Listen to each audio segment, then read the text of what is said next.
जय जगन्नाथ। आगामी 29 तारिख में आनंदपुर बार एसोसिएशन निर्वाचन प्रक्रिया अच्छी जो निर्वाचन प्रक्रिया रे आनंदपुर वरिष्ठ एडवोकेट श्रीयुक्त दयानिधि दास जे कि निर्वाचन सभापति रूपे प्रतिद्वंदिता करछंती।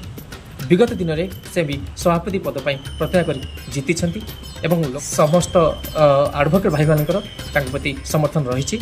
चलतु सीधासख कथा चलित निर्वाचन में से जो सभापति प्रतिद्वंदिता करछंती कौन रही एडवोकेट दयानिधि दास चलित निर्वाचन में वकील संघ आनंदपुर तरफ मो सभापति प्रार्थी रूपे चयन होती।